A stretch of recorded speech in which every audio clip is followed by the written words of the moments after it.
What's up, you guys? Alright, today is, hang on. We'll slide right it up. Today is Tuesday, June 7. We are in Rockford, Illinois area right now, right where the 90 and 39 interchange is. And, alright, the other JCT I'm passing there, we've been caravanning down together from Toma, Wisconsin. We're both going to Belvidere for pickup. There are two warehouses that Americold has in Belvidere.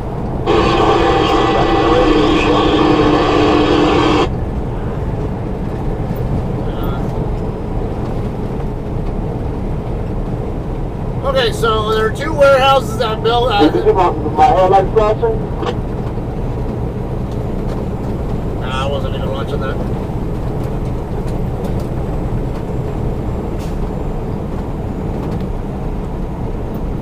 Okay, so like I said, we're both going to be picking up from Americold at their frozen warehouse. They have a frozen and a chilled warehouse. We're both picking up from the frozen warehouse. Both of our loads are going to Southern Cal. We're going to stop at the staging area for the chilled warehouse first, though. Need to sweep out our trailers.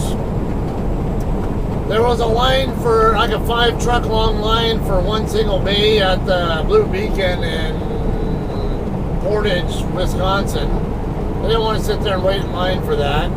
The alternative would have been go 20 miles past, or maybe not quite that far past, but go out of the way to go to the Blue Beacon that is in Rochelle. They actually have a washout bay there.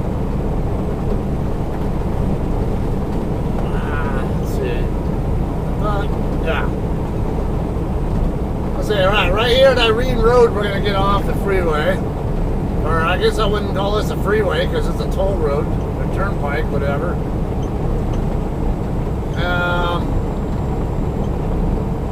Now my load is going to Riverside, California, but I do not have the hours to get it there on time. It is scheduled for delivery on, I think it was Friday the 10th. Yeah, 20:30 p.m. However, I don't have enough hours on my 70-hour clock to work with to get there, so the earliest I can get there is on the 11th. So I'm going to go ahead and I'm going to be taking this load probably to our terminal in Sapulpa and dropping it there for someone else to take, or they might have me take it down toward down onto I-40. And maybe I'd swap with somebody on I-40 at some point in time. Don't know for sure, but I can all but guarantee I won't be delivering this load myself. Alright, we'll make a right turn here. I see another truck coming over here.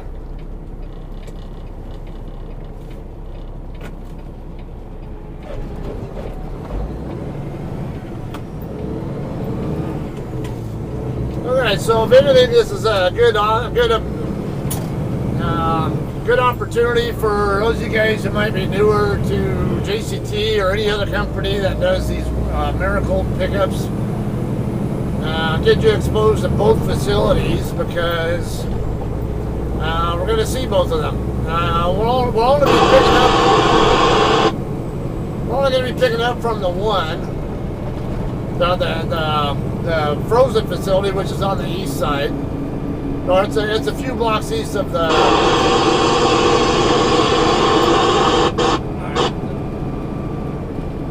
A few blocks east of the chilled warehouse.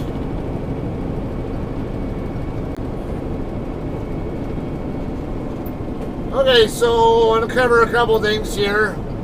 One of my viewers, JM, had a question about JCT pay and routes. Yeah, he made it through. Okay. I kind of answered his question in brief and a comment on the video that he was asking that on. That was my pickup video in Colton. But I want to go a little bit more on detail on that. JM wanted to know if you get $2,000 a week paychecks at JCT. The answer is yes, you can. However, I would not plan on doing that with regularity. Given the nature of JCT's lease program, because the way our truck payments are set up, you pay larger truck payments the more miles you run. Except that we're not gonna, because there are tracks over here and they're obviously active with train cars there. Alright, so like I say, if you're JCT's lease program, you pay $120 a week no matter what, and then you also pay a per mileage rate. My truck is only 22 cents a mile because it's an older truck, but most of the drivers here pay 25 or 26, depending on what year their truck is. And because of that, if you don't run any miles, your settlement is gonna be not so far into the negative. But if you run a lot of miles, it also means that your truck payment's gonna be a larger amount. I'll wait on these cars westbound go by first.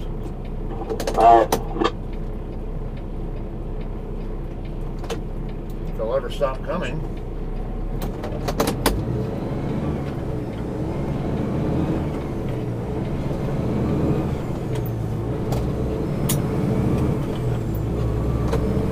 I guess they need to wait anyway.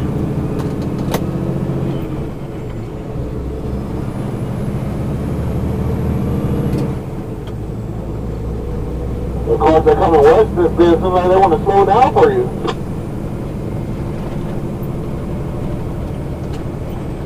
Yeah. So right up here where the Sierra England container drivers coming out of, that's where we're going to turn. Okay. Okay, so this is going to be where the chilled facility is. Now, going back to what I was talking about there, you can get $2,000 a week settlements, but you usually got to run more miles and do a really good job of managing your fuel cost as well. To do that, I would normally say somewhere in the $1,700 or so a week range is more common. Yeah, or maybe, or I would even say $1,500 to $2,000. Anywhere in that neighborhood is, week in, week out, it's probably going to be in that range. At least for me, there are times you'll have smaller settlements because you maybe don't run very many miles or any at all, or you have higher costs because of your fuel purchasing or something.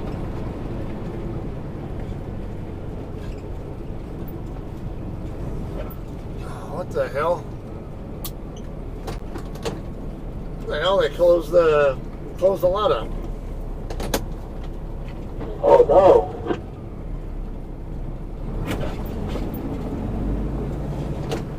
Nah, screw it. I guess we can just go to the other one.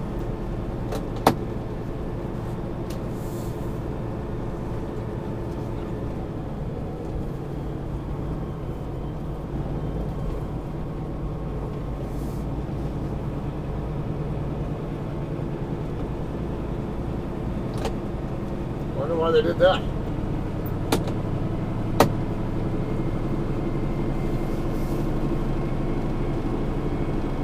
It came one hand even they had it open.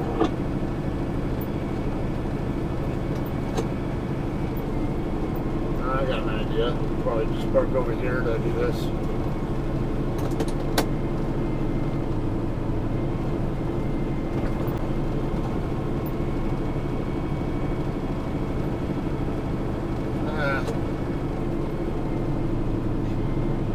I don't know, not a lot of room here. I guess I'll just go over to the other facility and just sweep out over there.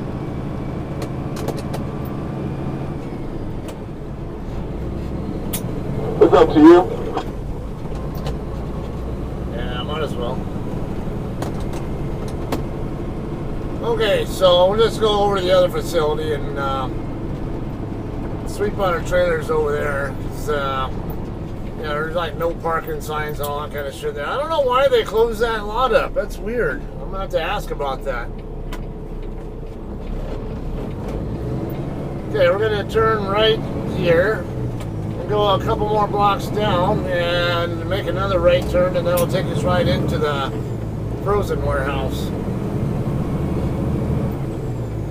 Right by Integrity Auto Care. It'd be Imran Drive, I think is what it was called.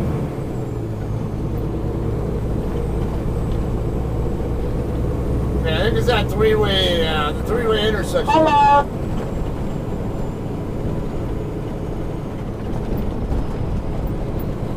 Yeah, is that the three-way Imran? Yep, sure is. Okay.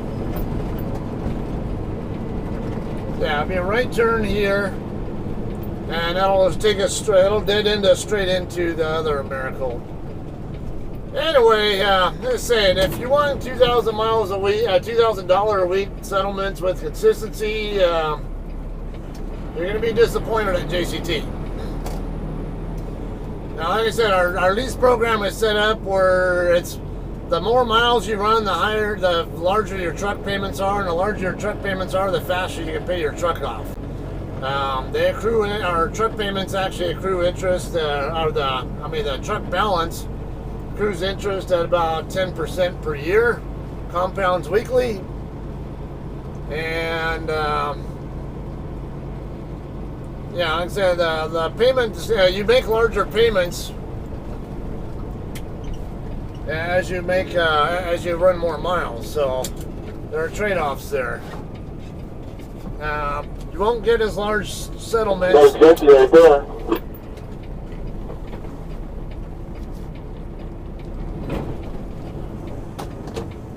Who?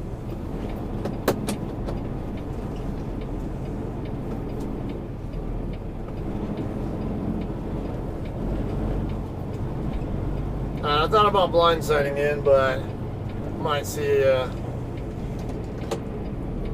was considering blindsiding. I might have to blindside. I don't think I have enough turn radius on this truck.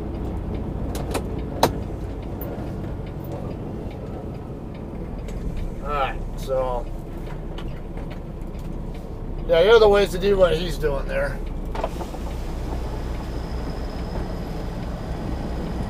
Where's my trailer in relation to what spot? Oh yeah, we're good.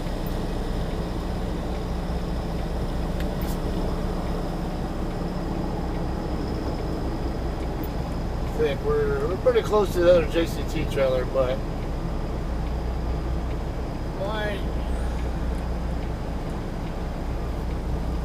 my tandem's get clear of that corner there. It should be good. It looks like it might be all right. Yeah, we're good. Tandems are clear.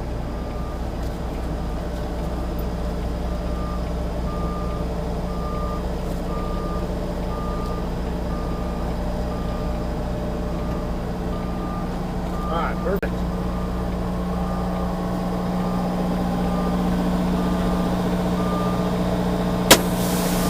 Look how easy I made that look.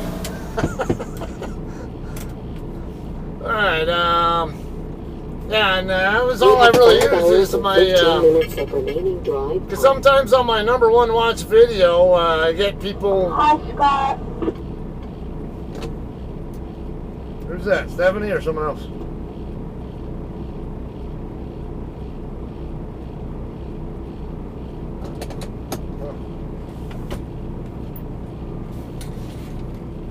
Not sure who that is. We're on the air right here. Yeah, I'm several spots over to your right. You're fine right there, though. Alright. Yeah, the truck on the air too with Jesse. Oh, yeah, Jesse Howard. Alright, yeah, that's who that was. Okay, that's a company driver, by the way. Jesse is a company driver for us. We do have company driver positions, by the way. Anyway, I'm going to send my arrival call here and head in, go back there and clean out my trailer and then get checked in here. Right on the other side of this building right here in the kind of the middle area, there's a door that comes facing towards me, you checked in over there. And I got a couple of windows there. One of them right there in the main hallway you're already in, and then there's another little hallway to the right that has another person that you can check in with there. But yeah, we'll get to talking some more about addressing JM's questions here as well. Yeah, I want to get a chance to. Alright guys, I got drop hook, pickup, load is ready to go. It's in the trailer right next to the one I'm at right now. Right next to me now. I'm going to get hook disconnected here and we'll hook up to it and get going.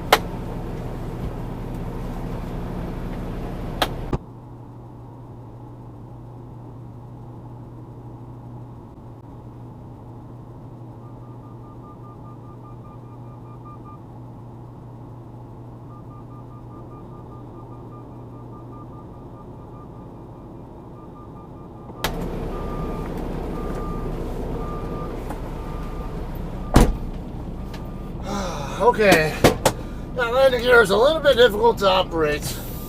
Not the worst I've ever done, but maybe not the easiest. Wait on my airbags to drop here and we'll slide over. Yeah, he's still in the process of hooking to his. Alright, now I got a her spot decaber getting ready to come by. Wait on him. Okay, it's going to be a light load. It's not even 20,000 pounds. So that'll make it pretty nice.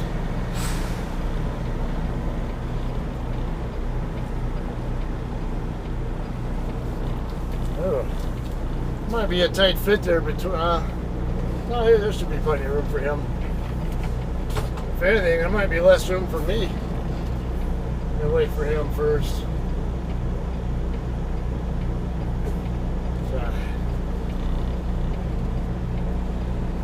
Well, I need to adjust my mirror. Since I blindsided, I was adjusting my flat mirror.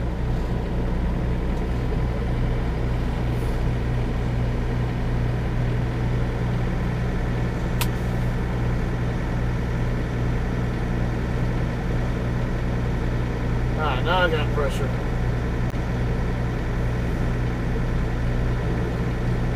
Should be good.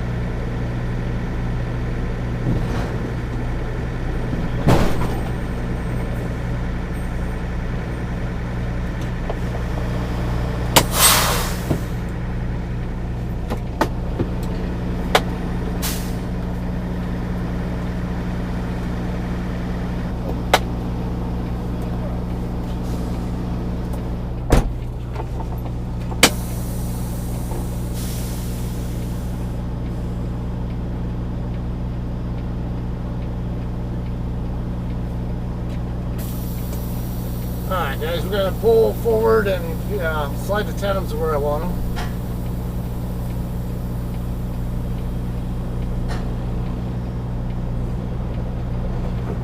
Alright, right where I want them.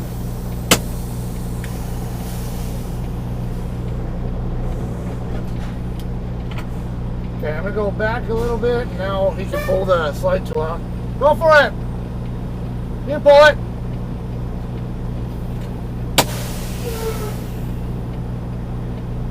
Yeah.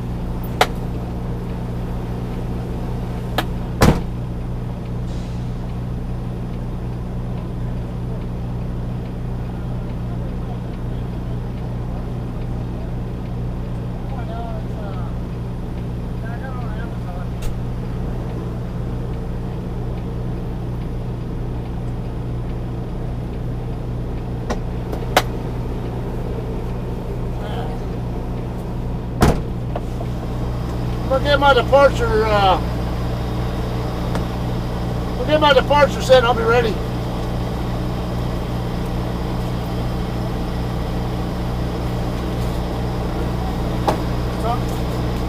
I'll get my departure info set here, and I'll be ready. Oh, yeah, that's my food.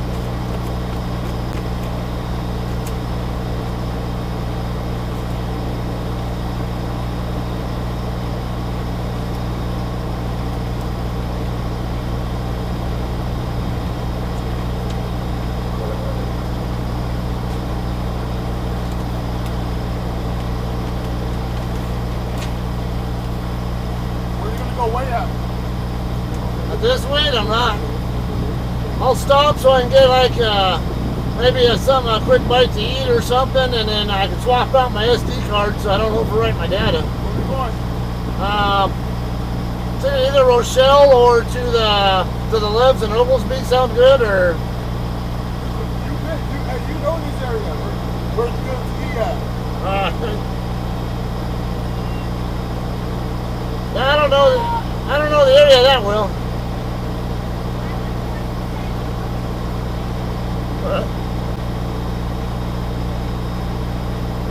Are we doing the time that you did the paperwork at, or the time right now?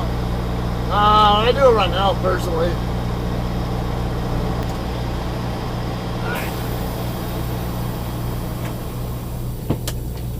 Alright guys, let's get rolling now.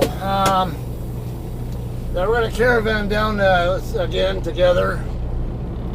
Let me see if I can get this trailer a little closer to this trailer and then give me more room to tail swing without worrying about hitting him. Alright, yeah, we're good. Alright, got someone backing into a spot here. Okay, so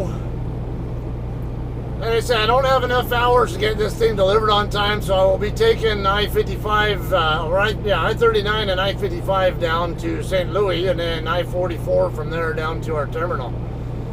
Hey, put my lock on when we pull over. What's that? The poster lock, and they put it on when we pull over. Oh, yeah, I need to do the same.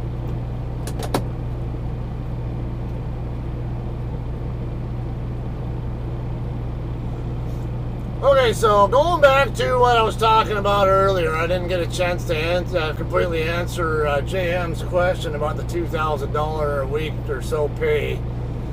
Yeah, that can happen, but until the truck's paid off, I wouldn't plan on that happening with any regularity. Yeah, you will have good weeks, or you will see that amount and more, but don't expect that. I mean, we don't run percentage of load here. Sure, we got time right now, but walk out there and do it. Yeah, that's true.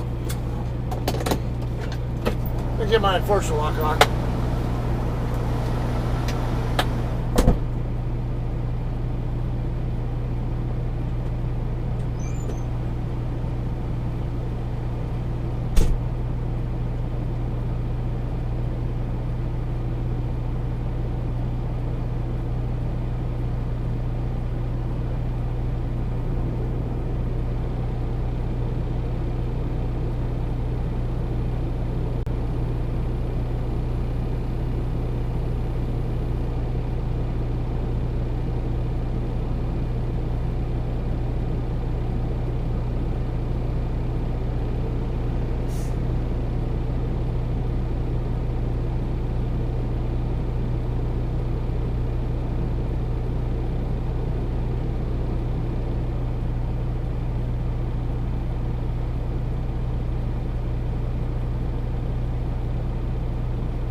What exactly is going on here now?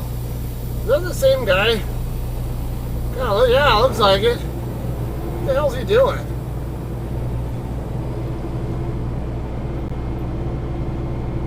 Alright, so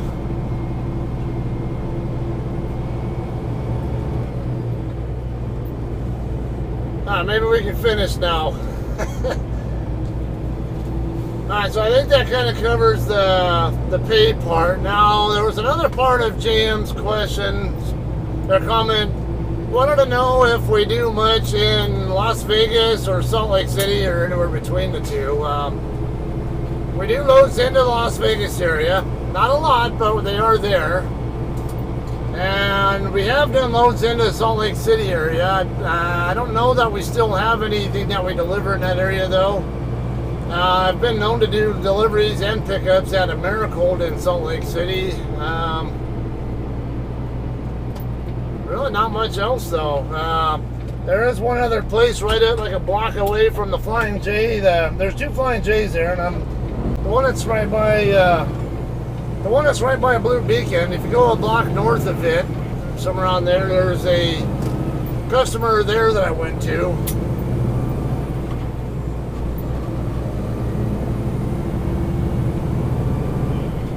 I don't remember much else there though. We do pickups at JBS and Hiram, but I haven't heard many. I don't think I've heard much chatter about drivers picking up there lately. There's not a hell of a lot we do there. I mean, we do have some loads we pick up there, or at least we did, but like I say, it's been a while since I've picked up there. So I don't really know if we even still do any pickups there. So if you're looking to run through Las Vegas a lot, or Salt Lake City a lot, JCT probably won't be the best option for you. You might want to consider some other carriers, perhaps even like Super T or somewhere. I know Knight has a terminal in Las Vegas. No, not that one.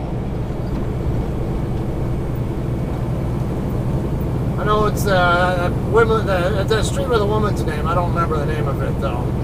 That's the one I want to turn left on. Yeah, Irene Road. That is the one I want.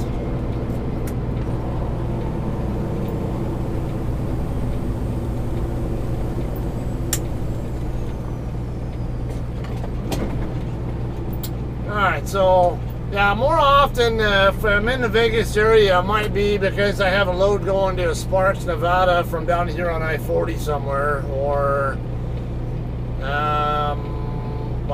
like that load I just delivered this morning. I picked it up in Colton, took it to Toma, Wisconsin, and I took it right through Las Vegas on the way up here. Yeah, so yeah, there are loads that go through the area.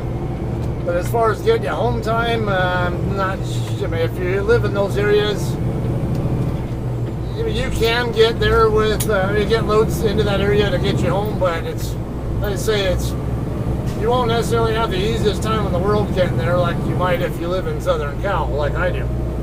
So, just keep that in mind. So JM, based on your questions there, whatever your needs are, as much as I like to say, encourage people to come to JCT if I think they're going to be the right fit for JCT's needs or vice versa. Just based on your questions, I'm not so certain that JCT would be the right fit for your needs. So if that be the case, I would recommend you keep shopping around for a carrier that it might be more compatible with your needs. So hope that helps you some. Otherwise, yeah, I'm all for referring people to here. If you're a lease op, you gotta be good at budgeting. If you can't manage a budget where you have more than a paycheck to paycheck kind of budget, you're not going to last here. And usually if you're married and have kids and your spouse does not work, that tends to be more difficult as well. So if you're married and your spouse works like I have in my situation there, or if you're single and don't have, especially if you don't have a lot of bills, this would be a great place. Great management, great network of people here. Okay, this is US 20 right here. I'm going to go ahead and take 20 across this time. We came in on 990. Now we're going to take US 20 over to the west. It'll take us down to the south end of Rockford and get us right on to I-39. I did have one other thing I wanted to cover, double check. Alright, so that would be about fifth wheel sliding. Alright, so, and also learning things from anybody, no matter how much or how little experience they have. Alright, let me make this turn real quick and then we'll discuss that.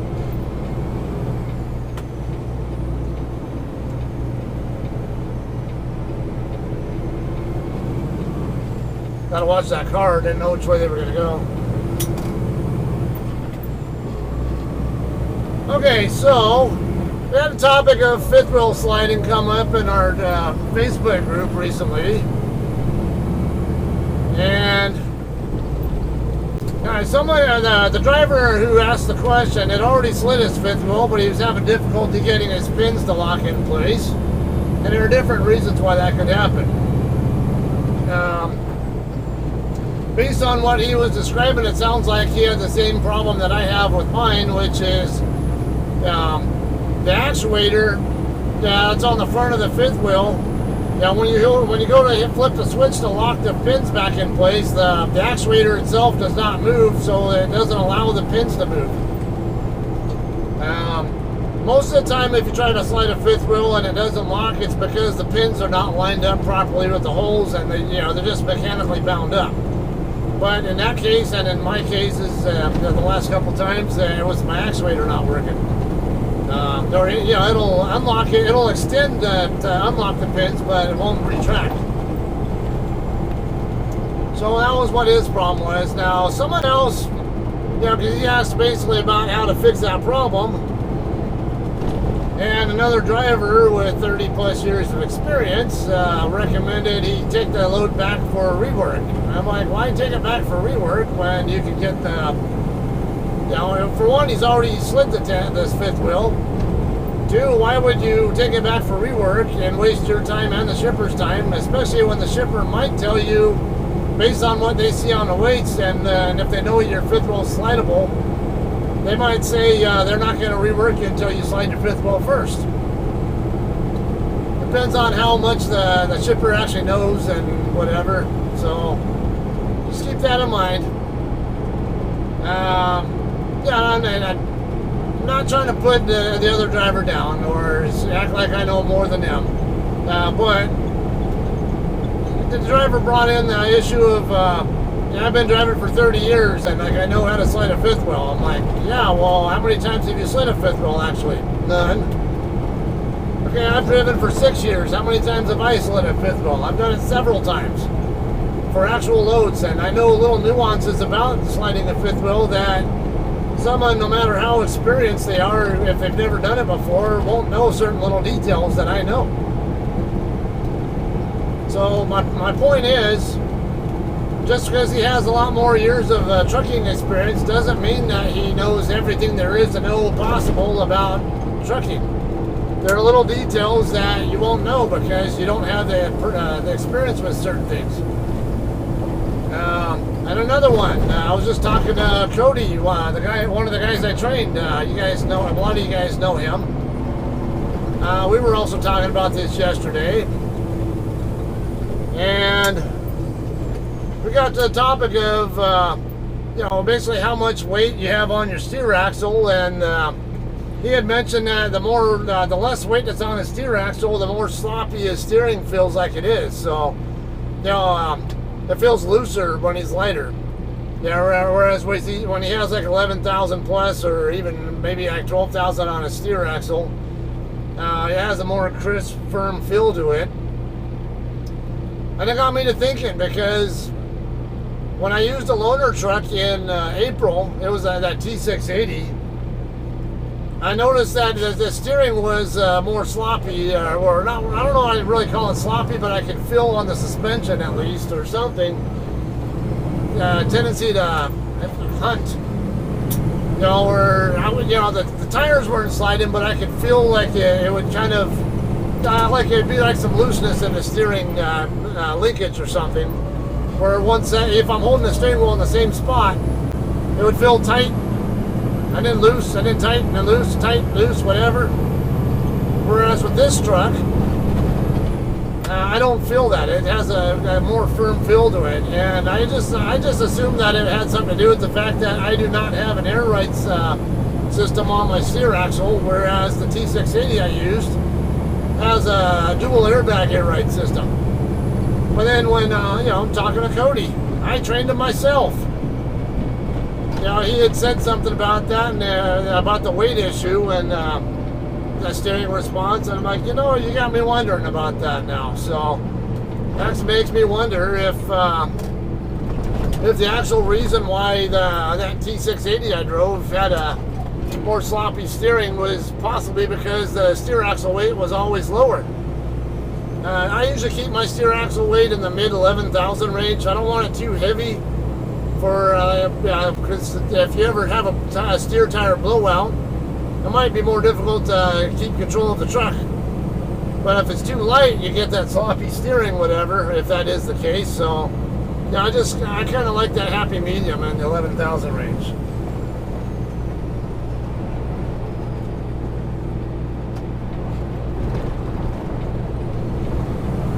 Alright, now we can get up to speed here.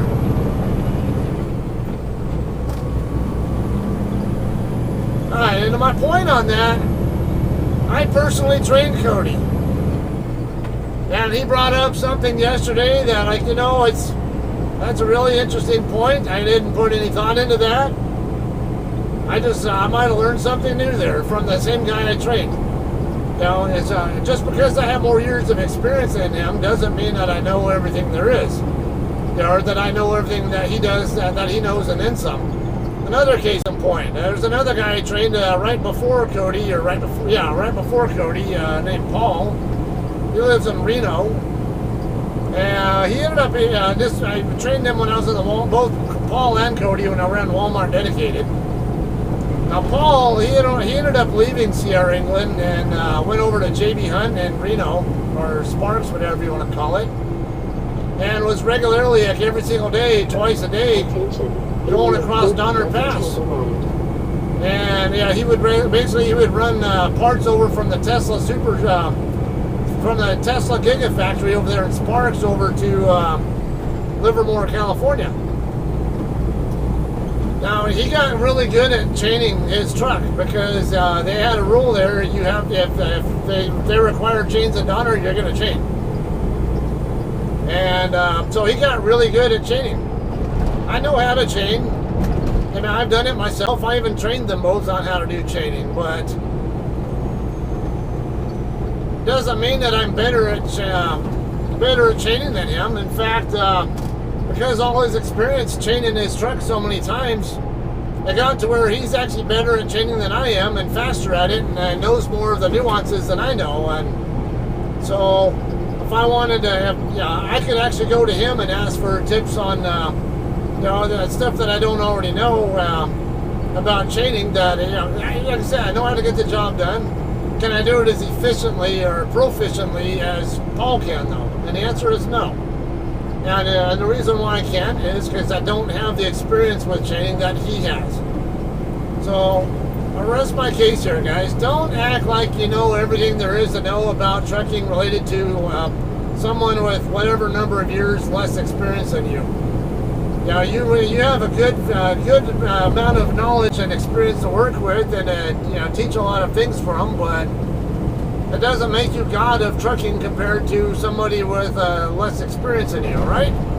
So I just gave you an example where someone with more experience really should be deferring to me on something, fifth wheel sliding.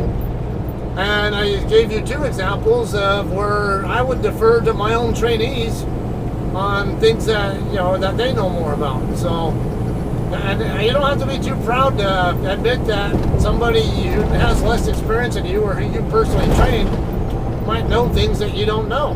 Big deal. Alright, anyway, we're here getting on I-39 now from Highway 20.